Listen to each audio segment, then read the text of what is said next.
Il est tout juste 12h sur LCI. Merci de nous rejoindre pour votre club d'infos, 3 heures de direct et d'information. Et celle qui écrase tout à la mi-journée, eh bien, elle se passe au Proche-Orient. Ça vient de se passer, c'est brûlant en réplique. Vous le savez, aux tirs de roquettes de ce week-end qui ont tué 12 adolescents israéliens d'origine druze sur le plateau du Golan que contrôle Israël. Eh bien, vous le voyez sur ces images, l'armée israélienne a lancé sa riposte. Elle avait été promise et même sévère, avait dit le Premier ministre. L'armée israélienne qui dit avoir touché une dizaine de cibles au Liban et d'ores et déjà éliminé, dit-elle, un des cadres de la milice chiite. Alors sans plus attendre, on va prendre la direction de Beyrouth où nous attend notre correspondant Arthur Saradin. Bonjour Arthur, qu'est-ce que vous savez des frappes et des cibles qui ont été touchées par l'armée israélienne dans le pays dans lequel vous vous trouvez au Liban ? Bien, pour l'instant, on en sait encore très peu. On sait simplement qu'en effet, on parle de 10 sites différents dans 7 localités différentes au Liban. On sait également qu'elles ont visé, d'après l'armée israélienne, des entrepôts, des rampes de lancement, des stocks d'armes également. On ne sait pas encore quel est le bilan humain parce que le Hezbollah n'a pas communiqué justement sur les victimes. Est-ce qu'il y a eu des victimes civiles? Est-ce qu'il y a eu des membres de la milice qui ont été tués au même moment? Pour l'instant, on ne sait d'ailleurs pas si cette opération va s'arrêter là. Une des craintes qu'on avait pu lire aujourd'hui dans la presse libanaise de la part du Hezbollah, c'était justement d'une campagne de raid aérien qui pourrait toucher plusieurs sites, à la fois au sud du Liban, mais aussi dans la région de la Beka, qui est à l'est du Liban, et qui est aussi une zone très symbolique, parce que depuis le début du conflit, à chaque fois que le Hezbollah a tiré sur des positions militaires du Golan occupé, eh bien Israël a riposté avec des tirs dans la Beka. C'est aussi, on a pu entendre cette hypothèse du côté des Américains. On rappelle que depuis maintenant 72 heures, Washington essaie de retenir un maximum cette riposte israélienne de peur d'un embrasement régional, notamment en les incitant à ne pas tirer sur la banlieue sud de Beyrouth. Et justement, dans le cadre de ces négociations, peut-être qu'Israël voudrait aussi viser cette région de la Beka qui est moins densément peuplée, mais qui est aussi un fief du Hezbollah, donc très symbolique. Et donc pour l'instant, on attend d'avoir plus d'informations sur ces 10 frappes et on attend aussi de savoir si elles vont se poursuivre par d'autres campagnes de raids aériens. Oui, Arthur, vous y référence à la banlieue sud de Beyrouth, qui est aussi l'un des fiefs du Hezbollah, donc de la milice chiite au Liban. Vous êtes réveillé ce matin à Beyrouth. Quel est l'état d'esprit de la population, des gens avec lesquels vous vous êtes entretenu ?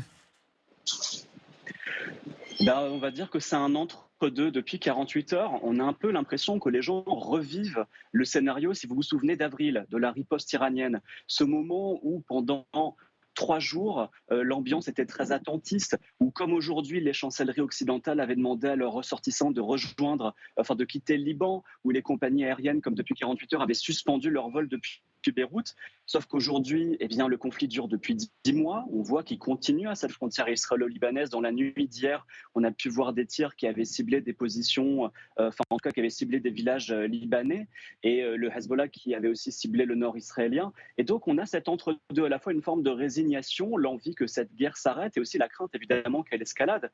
Parce que, encore une fois, les habitants ont le souvenir de ce qu'ont été les conflits de haute intensité au Liban avec Israël dans l'histoire. La dernière guerre date de 2006.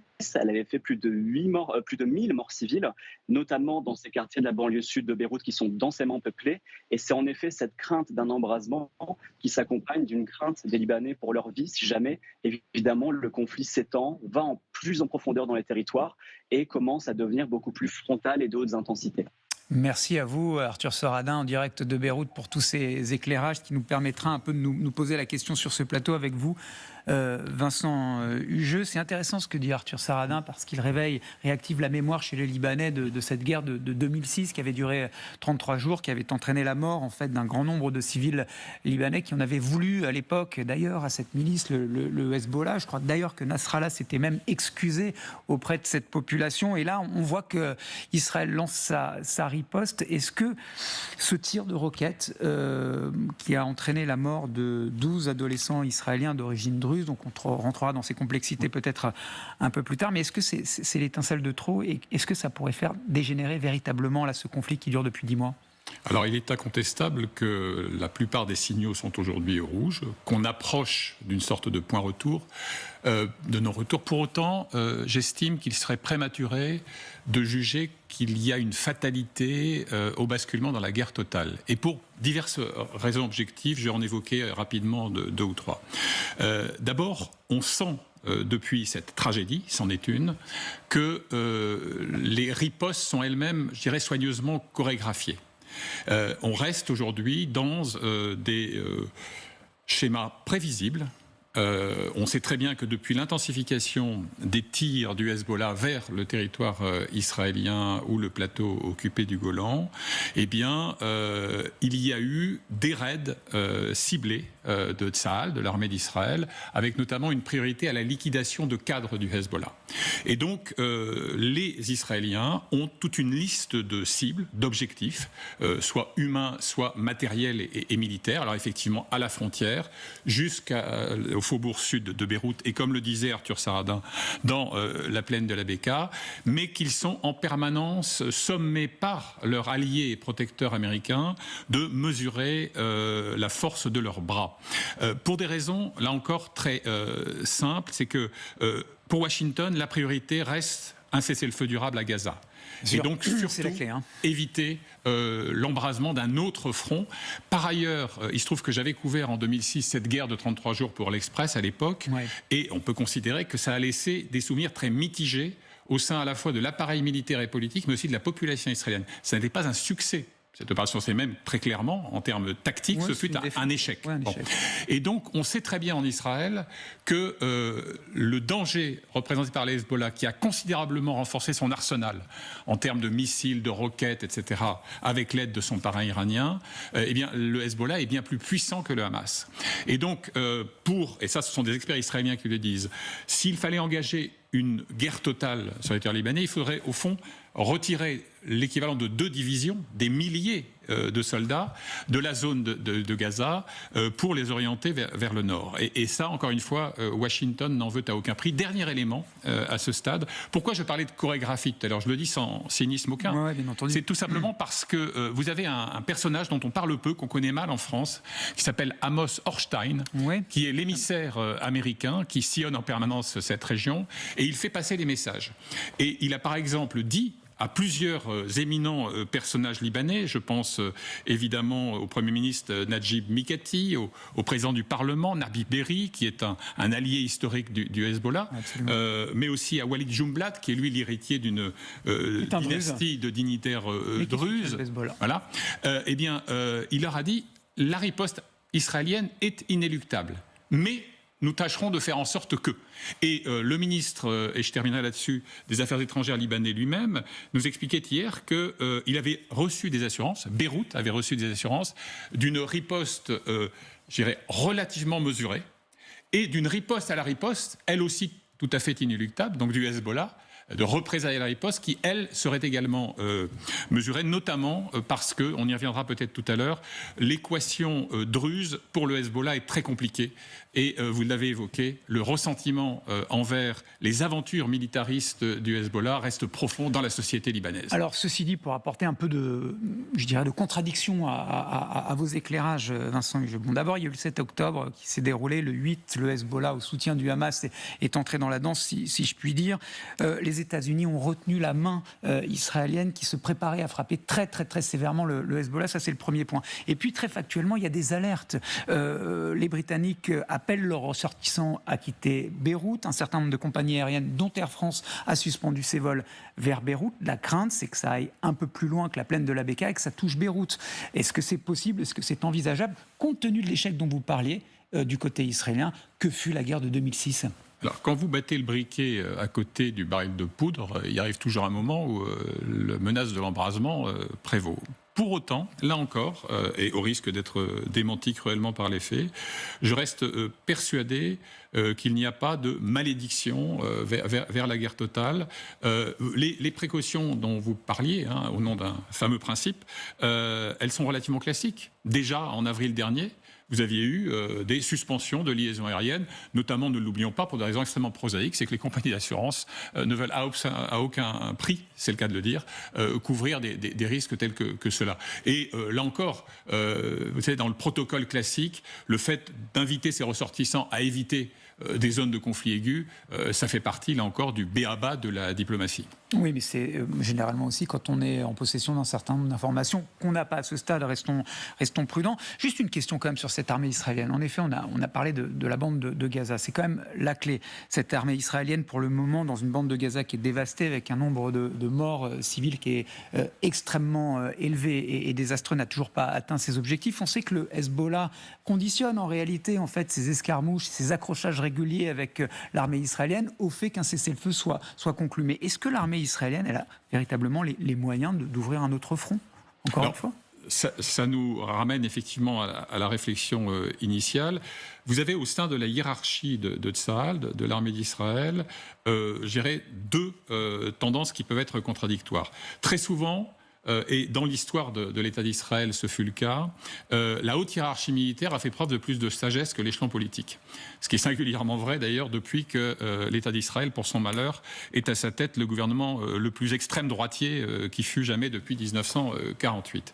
Mais vous avez aussi une exaspération de beaucoup d'officiers supérieurs israéliens sur la relative passivité face au péril du Hezbollah, qui est perçu par eux comme, encore une fois, je l'évoquais pour des raisons militaires évidentes, qui est considéré comme, à la limite, l'ennemi numéro 1 d'Israël, du fait notamment aussi du lien organique et historique avec le parrain de Téhéran. On reparlera de tout ça parce que, évidemment, c'est une information qui va évoluer tout au long de la journée. On verra quelle est la nature de la riposte, calibrée ou non, plus importante ou pas, du Hezbollah et la direction que peut prendre tout cela. En reprenant votre image, effectivement, quand on craque une allumette sur un baril de poudre, à un moment donné, ça finit par exploser. Mais on va prendre la direction du Venezuela et ça va me permettre de saluer Pascal Draud qui nous attend aussi sur ce plateau. Vous êtes expert en géopolitique, chercheur associé auprès de l'Institut Choiseul et président de l'association France-Amérique latine. Vous êtes ici parce qu'on va parler évidemment de la réélection de Nicolás Maduro à son poste de président. Il a été réélu pour la 3e fois, 51% des voix contre 44% à son opposant González.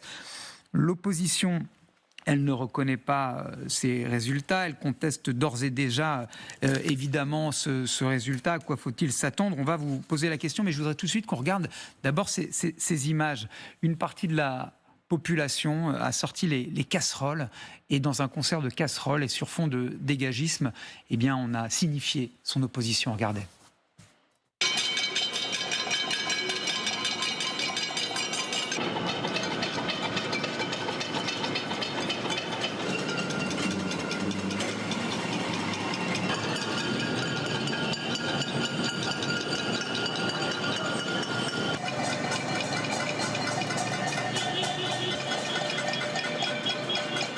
Voilà, il était à peu près 19-20 heures à ce moment-là à Caracas et on sentait déjà un peu cette ferveur monter du côté de l'opposition et même de la population dans son ensemble, qui n'avait pas l'intention d'accepter comme tel ces résultats annoncés par la commission électorale, dit-elle irréversible. Une partie de la population est descendue après coup dans la rue pour afficher sa colère. Dans les quartiers populaires également, et c'est une première, regardez, on va écouter, donc il y a d'abord ces images, mais on va écouter également des réactions de gens qui ont été interrogés dans les rues de Caracas. Bueno, triste, decepcionada. Triste, déçu. Vraiment, ce n'était pas ce à quoi nous nous attendions, car nous avions vraiment, je dis nous, car au Venezuela, nous sommes nombreux, nous avions l'espoir qu'il y aurait au moins un changement.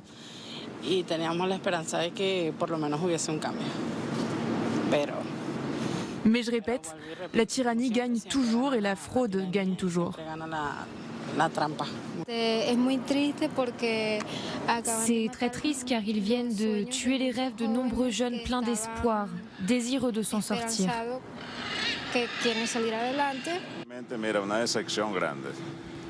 C'est une grande déception. Malheureusement, tout le peuple est déçu. C'était une fraude complètement éhontée. Voilà ce qu'on dit dans les rues de Caracas, c'était une fraude complète en réalité, mais comme par le passé, et d'ailleurs en 2018, lors de la dernière élection présidentielle, le choix qui a été fait par le vainqueur qu'on voit ici à l'image avec ses moustaches et ses lunettes, Nicolás Maduro, c'est celui de la répression. Les affrontements avec les forces de l'ordre ont fait déjà un mort, nous dit une ONG sur place. Rien qui ne déstabilise ce président réélu et qui lève le poing, on l'a vu, en haut de survêt et en moustache. Lorsqu'il a été de retour au palais présidentiel, voici quelle était sa lecture des événements. Nous avons suivi tous les actes de violence promus par l'extrême droite. Je peux dire au peuple vénézuélien que s'ils font du mal, nous agissons. Nous connaissons déjà ce film. Alors une fois de plus, avec l'union civile, militaire et policière, nous agissons. Nous savons déjà comment ils opèrent. C'est l'extrême droite qui a fait ce plan. Ils criaient à la fraude 15 jours avant les élections. Ils n'ont pas signé l'accord de reconnaissance des résultats des élections. Thomas Posado, vous êtes maître de conférence à l'université de Rouen, auteur de Venezuela, de la révolution à l'effondrement. Voilà, on a Maduro, il accuse l'extrême droite, il fallait s'y attendre? C'est une réaction attendue et il joue sa partition à partir du moment où il s'entête à vouloir proclamer une victoire avec 7 points d'avance. Résumer cette mobilisation à l'extrême droite me semble assez loin des faits. Alors, Maria Corina Machado, donc la candidate élue à l'opposition, a eu des sympathies avec les courants de droite la plus radicale, avec Vox en Espagne ou avec Javier Milei en Argentine. Mais résumer cette mobilisation qui semble massive et qui touche même une partie de la base de Nicolás Maduro à l'extrême droite me semble un argument plutôt de désespérance qu'un argument en ce moment crédible, vu ce qui se passe au Venezuela. Un argument de désespérance. Regardez, du côté du Kremlin, on a appelé l'opposition, et on va le découvrir sur ces images, l'opposition à reconnaître sa défaite. L'opposition doit accepter sa défaite. Hein, c'est très lapidaire. En tout cas, c'est la réaction du Kremlin, ce qui me permet de me tourner vers vous, Pascal Drot. On a le sentiment, voilà, que la Chine qui a félicité Caracas et Maduro, que le Kremlin qui demande à l'opposition de reconnaître sa défaite, cette victoire est incontestable. On a le sentiment qu'il y a quelque chose de l'ordre d'un axe général sud-global qui est en train de se dessiner. Chine, Russie, Corée du Nord, et puis en Amérique latine, une tête de pont, le Venezuela. Vous avez parfaitement raison. C'est d'ailleurs un des enjeux majeurs. L'Amérique latine est tentée par le sud global. Le Venezuela a des liens depuis longtemps avec l'Iran, la Russie. Sergueï Lavrov s'est rendu en personne deux fois depuis quelques mois à Caracas, et bien évidemment la Chine qui est très présente sur l'ensemble du continent. Mais c'est exactement cette approche-là qui se joue, et comme disait Thomas, résumer les résistances, l'exaspération populaire aujourd'hui à l'idée d'une extrême droite, c'est totalement abusif et faux. Sur le plan régional, Gabriel Boric, le président du Chili, qui vient lui-même de mouvements de gauche et qui dirige un gouvernement avec des composantes d'extrême gauche, est aujourd'hui à la pointe de la dénonciation de ce qui se passe au Venezuela. En fait, nous assistons à un vol d'une élection au terme de 2 mandats de Nicolás Maduro et après 25 ans de chavisme. Hugo Chavez est arrivé au pouvoir en 1999, il est décédé en 2013 président, Nicolás Maduro lui a succédé, et c'est vrai que la situation au Venezuela n'a fait qu'empirer sur le plan économique, financier, l'inflation qui atteignait près d'1 million pendant les années Covid, et malgré tout, il y a cette emprise d'un régime qui sait pouvoir compter pour le moment sur l'armée et sur celui qui chapeaute les forces armées, Vladimir Padrino, le ministre de la Défense. Alors vous allez découvrir ces images, Vincent Lejeune, on va les commenter peut-être un peu ensemble, mais il y a quand même, voilà, il se passe quelque chose. On commence à déboulonner alors cette image, on l'a vu dans plusieurs pays, ce dégagisme un peu ambiant, on fait tomber la statue de celui qui incarne l'autoritarisme. Mais pour rebondir encore une fois sur cette idée de sud global qui est en train de se dessiner, est-ce qu'il a les moyens encore une fois, de perdurer, notamment sur ce continent latino-américain qui change à très très grande vitesse? On voit encore une fois une statue déboulonnée, ça ne veut pas rien dire. Non, bien sûr, j'y reviendrai d'ailleurs dans un instant. Mais vous savez, l'axiome est implacable. Hein. Dis-moi qui te soutient, je te dirai qui tu es.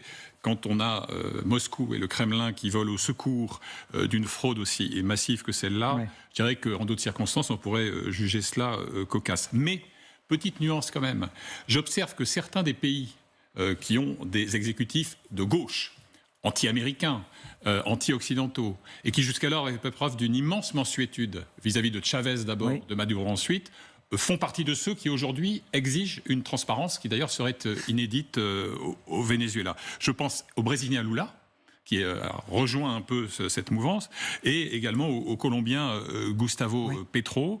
Et vous avez quand même 9 pays d'Amérique latine qui, dans un communiqué conjoint, ont exigé quelque chose de l'ordre soit d'une enquête indépendante, soit d'un recomptage et d'un accès aux listes bureau par bureau, ce qui n'est pas faisable aujourd'hui. Les images qu'on voit à l'instant sont quand même très lourdement symboliques.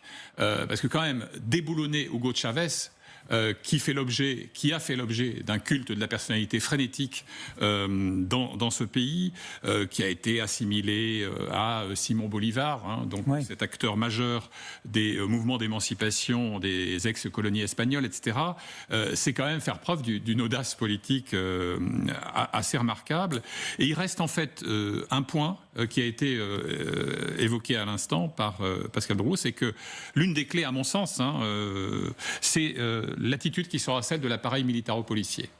C'est-à-dire que tant que Maduro peut compter sur la loyauté et de l'armée et de l'appareil sécuritaire, je pense qu'il n'a pas énormément de choses à craindre. Mais rien n'est écrit là-dessus. Et puis dernier point, parce que pour nos téléspectateurs ça peut paraître un peu singulier, il faut savoir que vous avez dans les années écoulées 7 millions de Vénézuéliens, c'est un pays quart de la population qui ont quitté le pays, poussés par la désespérance politique ou par la misère. Car le Venezuela, on l'a oublié, fut un pays riche.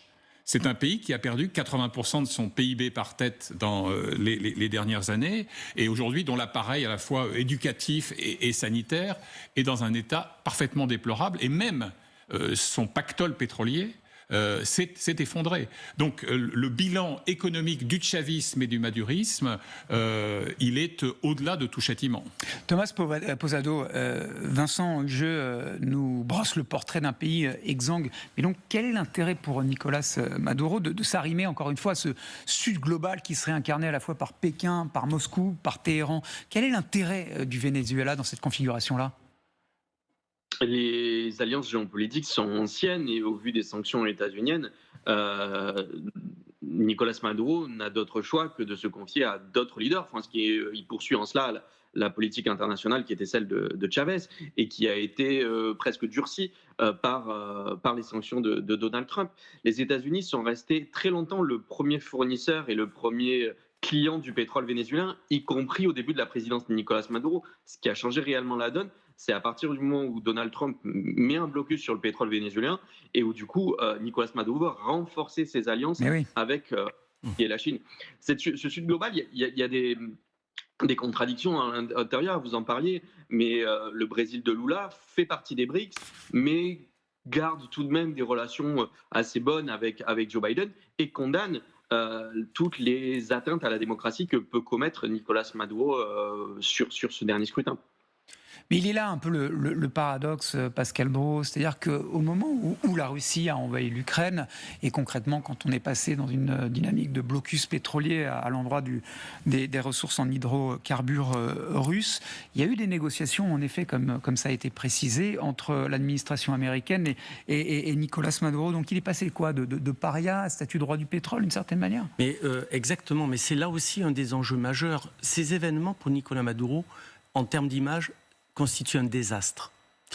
Depuis 3 ans, Nicolás Maduro a essayé de revenir sur la scène internationale, de regagner une sorte de respectabilité. Il avait, tout au long de ces dernières années, négocié avec l'opposition. Les accords de la Barbade l'année dernière ont bien existé.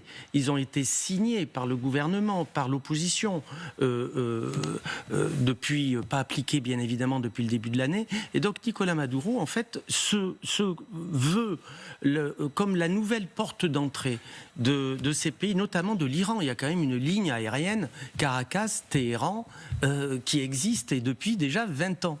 Donc il se veut la tête de pont de ces pays, de cette approche du Sud global, c'est-à-dire d'une dénonciation virulente des institutions à la fois financières de Bretton Woods, d'ailleurs portée aussi par Lula. Donc là aussi, il y a des contradictions internes, comme comme le système de sécurité sur le plan international.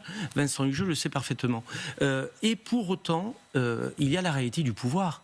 Nicolás Maduro a le pouvoir, Nicolás Maduro a de l'argent, Nicolás Maduro a acheté des pans entiers de ceux qui aujourd'hui constituent le régime. Je pense à ces installations à la tête d'entreprises de militaires, des généraux qui tiennent des pans entiers d'une économie. J'ai pu le voir à de nombreuses reprises au Venezuela. Et on voit bien d'ailleurs cette difficulté, puisqu'il y a eu toute une vague de nationalisation tout au long de ces années-là, d'une forme de décrépitude en plus des infrastructures, parce que l'économie, c'est la production, mais pour produire, il faut avoir des équipements, il faut pouvoir les maintenir. Je pense notamment, par exemple, au métro de Caracas. Je pense à toutes ces installations énergétiques, la grande centrale de la Vueltosa, qui sont dans le sud du pays, qui sont pratiquement laissés à l'abandon. Et donc, il y a cette déstructuration, ce démantèlement.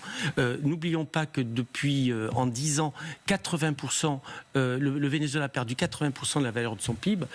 Donc, le Venezuela, qui est pour autant, pensant au film Le Sauvage, qui a été tourné au Venezuela dans les années 70 avec Yves Montand, Catherine Deneuve, c'était la fête. C'était la joie, l'Amérique latine comme on pouvait l'imaginer.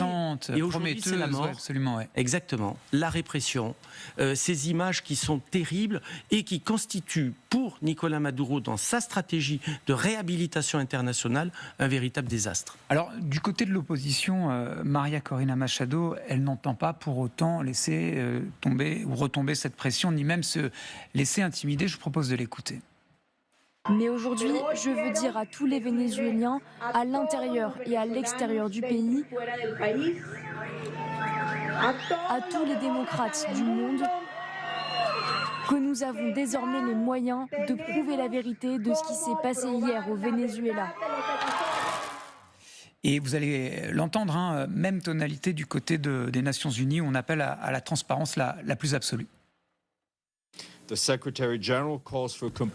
secrétaire général appelle à une transparence totale et encourage la publication en temps utile des résultats des élections et de leur répartition par bureau de vote. Le secrétaire général croit que tous les litiges électoraux seront abordés et résolus pacifiquement et appelle tous les leaders politiques vénézuéliens et leur soutien à la modération. Il rappelle que les autorités électorales doivent faire leur travail de manière indépendante et sans interférence afin de garantir la libre expression de la volonté de l'électorat. Alors l'opposant à Maduro, c'était González. Pour autant, on a entendu juste à l'instant Vincent Hugeux, María Corina Machado. Elle ne s'est pas présentée, pourquoi ? Bien. Effectivement, c'est elle la figure de proue de l'opposition vénézuélienne, mais simplement, elle a été tout simplement déclarée inéligible par le pouvoir en place. Et en fait, Edmundo González Urrutia, qui est un diplomate relativement discret et assez peu connu dans son propre pays, l'a remplacé au pied levé. Et Machado affirme qu'elle détient aujourd'hui les preuves que le score raflé par son remplaçant, González Urrutia, est de l'ordre de 70 à 73% des suffrages. Donc ce qui effectivement laisse entendre qu'il y a eu une fraude à tous les étages. Thomas Posado, est-ce qu'on a les moyens dans ce pays corseté comme il l'est, visiblement, c'est ainsi qu'on le décrit, de prouver cette fraude et d'inverser le résultat des élections ? Ce qu'a dit María Corina Machado dans la dernière conférence de presse, dont vous montriez les extraits, c'est qu'elle allait mettre en ligne 73% des actes des bureaux de vote qui sont à sa disposition. Et que ces 73% sont suffisants pour attester de sa victoire. Ils sont censés le faire dans les prochaines heures. Donc s'ils le font, ce serait sans doute des preuves assez fortes, d'autant que pour l'instant, Nicolás Maduro n'a pas mis en ligne les actes des différents bureaux de vote. Il a parlé d'un hacking informatique, on verra si c'est le cas. Mais oui, ces actes des différents bureaux de vote seraient la clé pour comprendre qu'est-ce qui s'est réellement passé, d'autant qu'on n'est pas en train de parler de quelques centaines de voix d'un côté ou de l'autre, on est en train de parler de victoires larges d'un côté comme de l'autre, et si ces preuves sont mises en ligne, comme le dit María Corina Machado, ça permettrait aux yeux des journalistes, des chercheurs, de comprendre ce qui s'est passé. Merci à vous, Thomas Posado. On va suivre attentivement l'évolution de la situation. Le Venezuela se réveille. Il pourrait y avoir d'autres manifestations. Merci vous également, Pascal Drouot, pour vos éclairages. On vous retrouvera très certainement parce que la situation, elle est explosive. On va partir à présent du côté de la Corée du Nord et on va parler de la santé de Kim Jong-un.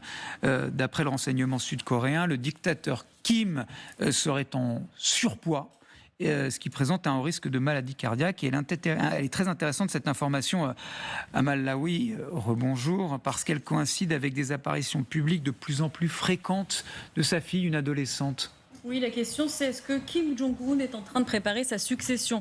Selon le NIS, National Intelligence Service, et le service de renseignement sud-coréen, eh bien, l'état de santé du dirigeant de la Corée du Nord serait préoccupant. Vous l'avez dit, le chef d'État âgé seulement de 40 ans souffre d'obésité sévère, il est en proie à des addictions, il fume et boit beaucoup, ce qui l'expose à des risques de maladies cardiovasculaires. Écoutez. En ce qui concerne la santé de Kim Jong-un, comme l'ont déjà dit les responsables du NIS, le poids de Kim est actuellement d'environ 140 kg. Cela est probablement dû au stress, à une consommation excessive de tabac et d'alcool. Nous nous sommes concentrés sur l'hypothèse selon laquelle la Corée du Nord a du mal à gérer sa santé avec les substances médicinales existantes. Certains signes indiquent qu'ils sont à la recherche de nouvelles substances médicinales. Alors son état de santé et ses apparitions publiques de plus en plus rares laissent penser qu'il serait en train de préparer sa succession. Et pour prendre les rênes du pays, eh bien c'est sa fille Kim Joo-ae, une jeune adolescente dont on ne connaît pas exactement l'âge exact, serait pressentie. Ses déplacements officiels aux côtés de son père se sont multipliés ces 2 dernières années. Alors on a très peu de renseignements sur sa fille. Avant 2022, la seule confirmation de l'existence de Kim Joo-ae était venue de l'ex-star américaine de NBA, Dennis Rodman. Il affirmait avoir rencontré la fille du dirigeant lors d'une visite controversée en Corée du Nord. C'était en 2013. Autre point intéressant, c'est que plus de la moitié de ses déplacements aux côtés de son père ont été liés à des activités militaires, comme par exemple la supervision de manœuvres. En mars, Kim Joo-ae a été même désigné par les médias d'État avec le titre très honorifique de Yangdo. Je ne sais pas si je le prononcerai bien. En tout cas, ça veut dire grande personne de conseil. C'est un titre qui est normalement réservé à un dirigeant ou à son successeur, ce qui laisse donc penser qu'elle pourrait donc prendre la suite de Kim Jong-un. Le NIS explique aussi que Pyongyang accentue l'exposition de cette jeune fille pour voir la réaction des Nord-Coréens face à cette future héritière. Et cette fille, eh bien, ce n'est pas la seule pressentie pour prendre sa succession. On parle aussi de son fils qui lui serait né en 2010, mais qui n'a jamais fait d'apparition publique, ou alors la sœur de Kim Jong-un qui est très exposée et déjà très intégrée dans la vie politique nord-coréenne. Merci beaucoup Amal. Donc voilà pour les spéculations sur une potentielle succession de Kim. Vous l'avez rappelé, il n'a que 40 ans, mais apparemment amateur de cigarettes, d'alcool, du plaisir de la vie. On va écouter un député sud-coréen. Il laisse entendre que, même si ces informations évidemment filtrent, tout cela est évidemment dans un pays comme la Corée du Nord, entouré d'une grande opacité. La Corée du Nord laisse entendre que Joo-ae pourrait lui succéder et le régime est en train de la préparer à ce rôle. Il ajuste le niveau de propagande tout en surveillant de près l'opinion du peuple nord-coréen et en organisant simultanément des activités secrètes l'impliquant. Et on a accueilli sur ce plateau Benoît Millan, vous êtes historien militaire, spécialiste des questions stratégiques, auteur de Conduire la guerre aux éditions Perrin. Je me tourne immédiatement vers vous pour un peu évaluer cette information. Quel est l'intérêt, encore une fois? Quelle est la valeur stratégique de laisser sortir une telle information de votre point de vue? Pour les Coréens du Sud, la question de la succession en Corée du Nord, c'est évidemment tout à fait stratégique, puisqu'ils sont dans une confrontation armée permanente avec les Nord-Coréens, avec des incidents réguliers. La question, vu l'âge de l'héritière présumée, en tout cas, c'est la régence. C'est qui va assurer l'intérim. C'est le risque aussi d'une guerre de succession. Si, encore une fois, cette hypothèse se confirmait. Et donc, en fait, c'est le risque d'instabilité dans la péninsule coréenne qui, évidemment, concerne au premier lieu les Sud-Coréens. Après, il faut bien voir que ce genre de rendre public ce genre de déclaration sur la santé d'un dirigeant adverse, puisque c'est le cas, ça peut aussi avoir un rôle de déstabilisation ou des choses comme ça. C'est difficile d'évaluer évidemment la pertinence de ces informations. On voit sur les photos que manifestement le dirigeant nord-coréen est en surpoids. Maintenant, à quel point il est malade, c'est difficile, c'est impossible à évaluer en réalité.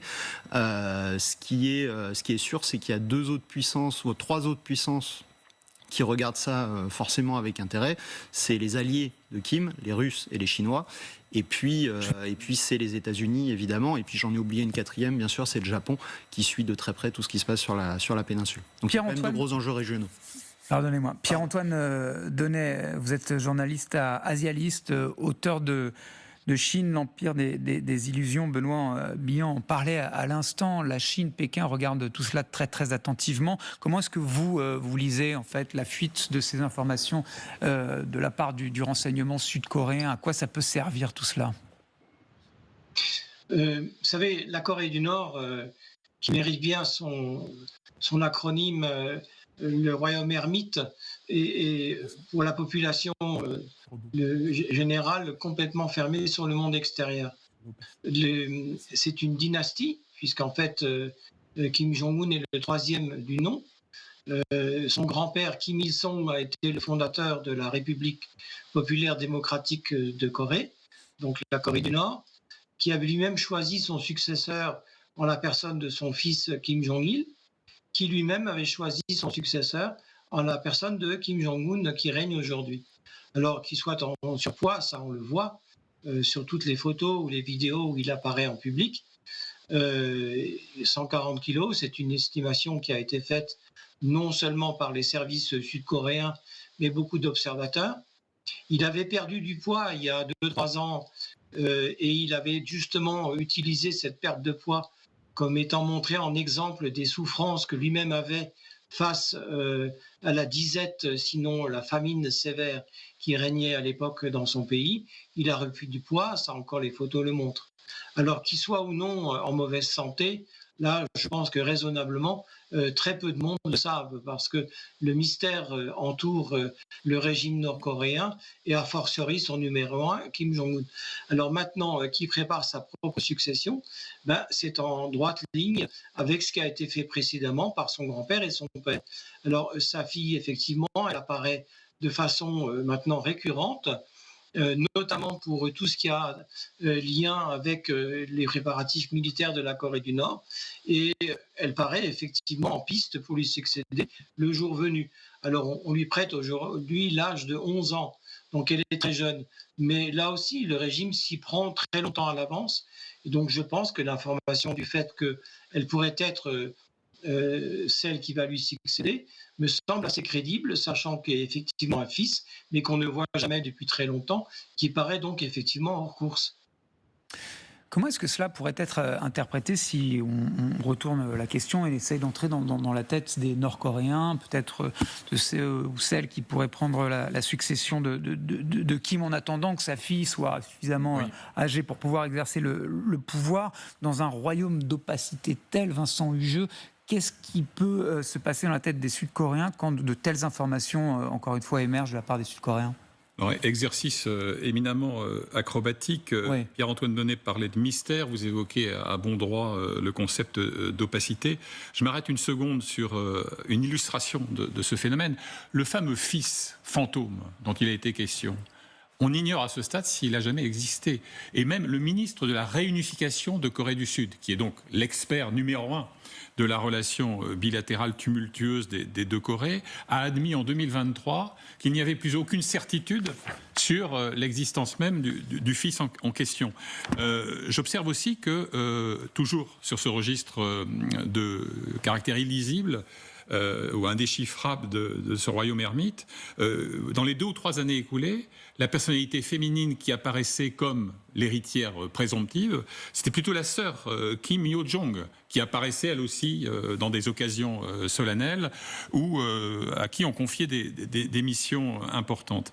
Mais l'essentiel, c'est évidemment la perpétuation de ce qu'on appelle en Corée la lignée Paektu, du nom d'une montagne sacrée où, paraît-il, Kim Jong-il, le père donc, de Kim Jong-un, aurait vu le jour. C'est une montagne sacrée, donc un berceau un peu légendaire de l'histoire du pays. Et puis je termine par un autre exemple, on a un peu oublié ça, mais l'un des oncles de Kim Jong-un a été accusé de trahison, procès expéditif, et il a été, selon les versions, soit découpé au mortier, soit au fusil d'assaut, dans une exécution spectaculaire. Et quant au demi-frère, ça on s'en souvient peut-être parmi les téléspectateurs, l'un des demi-frères de l'actuel chef de l'État coréen, lui a été la cible d'une tentative d'empoisonnement dans un aéroport asiatique. Donc vous voyez, il y a un côté borgiesque aussi dans cette dynastie des Kim. On reparlera de cela et de Corée du Nord un peu plus tard dans votre 12-15. On parlera également de pongistes, d'une équipe de duo mixte qui là aussi pose un très grand nombre de questions, qui visiblement est en finale et est à très haut niveau. Mais avant cela et avant de marquer une courte pause, je vous indique tout de suite le programme de la suite. On parlera de l'Élysée qui est épinglé par la Cour des comptes pour l'explosion de son budget réception. Restez avec nous, on marque une courte pause de publicité et on revient dans un instant sur LCI.